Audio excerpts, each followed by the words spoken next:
Hello everyone. आज आपके साथ एक बहुत ही रोचक कहानी शेयर करने जा रही हूँ। इस कहानी को पूरा देखिएगा। एक गरीब आदमी था। एक दिन वह राजा के पास गया और बोला, महाराज, मैं आपसे कर्ज मांगने आया हूँ। कृपया कर आप मुझे 5,000 रुपये दें। मैं 5 वर्ष के अंदर आपके रुपये वापस कर दूंगा।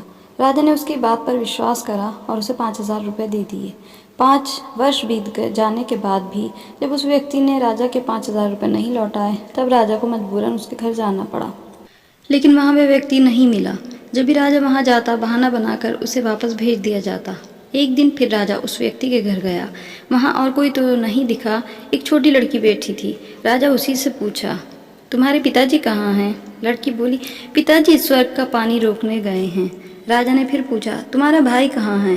लड़की बोली, बिना झगड़ा के झगड़ा करने गए हैं। राजा की समझ में एक भी बात नहीं आ रही थी, इसलिए उसने फिर पूछा, तुम्हारी माँ कहाँ है? लड़की बोली, माँ 1 से 2 करने गई हैं। राजा उसके इन उल जलूल जवाबों से खींच गया। उसने गुस्से में पूछा, और तुम यहाँ बैठी क्या कर रही हो? लड़की हंसकर बोली, मैं घर बैठी संसार देख रही हूँ। राजा समझ गया कि लड़की उसकी किसी भी बात का सीधा जवाब नहीं देगी, इसलिए अब उसे इन बातों का मतलब जानने के लिए प्यार से बतियाना पड़ेगा। राजा ने चेहरे पर प्यार और मुस्कान लाकर पूछा, बेटी, तुमने जो अभी अभी मेरे सवालों के जवाब दिए, उनका मतलब क्या है? मैं तुम्हारी एक भी बात का मतलब नहीं समझ सका। तुम मुझे सीधे सीधे उनका मतलब समझाओ।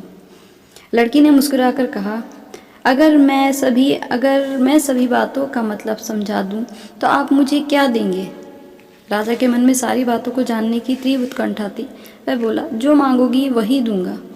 तब लड़की बोली, आप मेरे पिताजी का सारा कर्ज माफ़ कर देंगे तो मैं आपको सारी बातों का अर्थ बता दूंगी। राजा ने कहा, ठीक है, मैं तुम्हारे पिताजी का सारा कर्ज माफ़ कर दूंगा। अब तो सारी बातों का अर्थ समझा दो। लड़की बोली, महाराज, आज मैं आपको सारी बातों का अर्थ नहीं समझा सकती। कृपा कर आप कल आएं, कल मैं ज़रूर बता दूंगी। राजा अगले दिन फिर उस व्यक्ति के घर गया। आज वहाँ सभी लोग मौजूद थे। वह आदमी, उसकी पत्नी, बेटा की बेटी भी। राजा को देखते ही लड़की ने पूछा, महाराज, आपको अपना वचन याद है ना? राजा बोला, हाँ, मुझे याद है। तुम अगर सारी बातों का अर्थ बता दो तो मैं तुम्हारे पिताजी का सारा कर्ज माफ़ कर दूंगा। लड़की बोली, सबसे पहले मैंने ये कहा था कि पिताजी स्वर्ग का पानी रोकने गए हैं। इसका मतलब था कि वर्षा हो रही थी और हमारे घर की छत से पानी टपक रहा था। पिताजी पानी रोकने के लिए छत को बना रहे थे।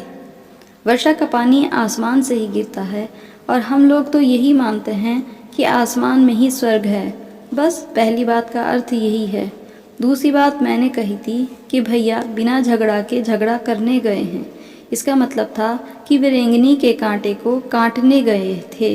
अगर कोई भी रेंगनी के कांटे को काटेगा तो उसके शरीर में जहाँ तहाँ कांटा गड़ ही जाएगा, यानी झगड़ा नहीं करने पर भी झगड़ा होगा और शरीर पर खरोंचे आएंगी।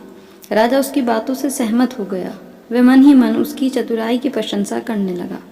उसने उत्सुकता के साथ पूछा, और तीसरी चौथी बात का मतलब बेटी? लड़की बोली, महाराज, तीसरी बात मैंने कही थी कि माँ 1 से 2 करने गई हैं। इसका मतलब था कि माँ अरहर दाल को पीसने, यानी उसे 1 का 2 करने गई हैं।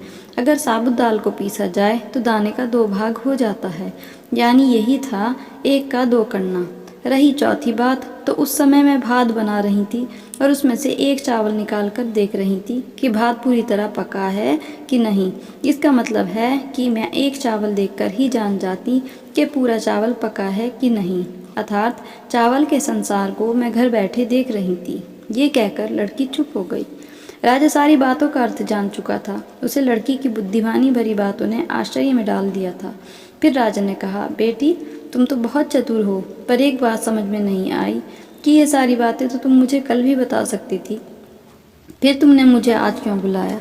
लड़की हंसकर बोली, मैं तो बता ही चुकी हूँ कि कल जब आप आए थे तो मैं भात बना रही थी। अगर मैं आपको अपनी बातों का मतलब समझाने लगती तो भात गीला हो जाता या जल जाता, तो माँ मुझे ज़रूर पीटती। फिर घर में कल कोई भी नहीं था। अगर मैं इनको बताती कि आपने कर्ज माफ़ कर दिया है तो ये मेरी बात का विश्वास नहीं करते। आज स्वयं आपके मुंह से ये सुनकर कि आपने कर्ज माफ़ कर दिया है, जहाँ इन्हें इसका विश्वास हो जाएगा वहीं खुशी भी होगी। राजा लड़की की बात सुनकर बहुत ही प्रसन्न हुआ। उसने अपने गले से मोतियों की माला निकाल उसे देते हुए कहा, बेटी यह लो अपनी चतुराई का पुरस्कार। तुम्हारे पिताजी का कर्ज तो मैं माफ़ कर ही चुका हूँ। अब तुम्हें या तुम्हारे घर वालों को मुझसे बहाना नहीं बनाना पड़ेगा। अब तुम लोग निश्चिंत होकर रहो। अगर फिर कभी किसी चीज़ की ज़रूरत हो तो बेझिझक होकर मुझसे कहना। इतना कहकर राजा लड़की को आशीर्वाद देकर चला गया। लड़की के परिवार वालों ने उसे खुशी से गले लगा लिया। तो देखा आपने कैसे चतुराई से लड़की ने अपने पिताजी का सारा कर्ज माफ़ करा लिया और साथ ही अपनी चतुराई के लिए पुरस्कार भी पाया। तो इसी तरह से हमें भी थोड़ी सी सूझबूझ से हम अपनी बड़ी से बड़ी मुश्किलों को हल कर सकते हैं।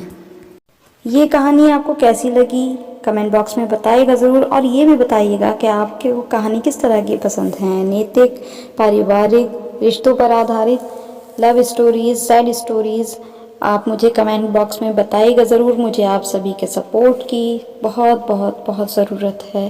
Please like and share my videos and subscribe my channel. Thanks for watching.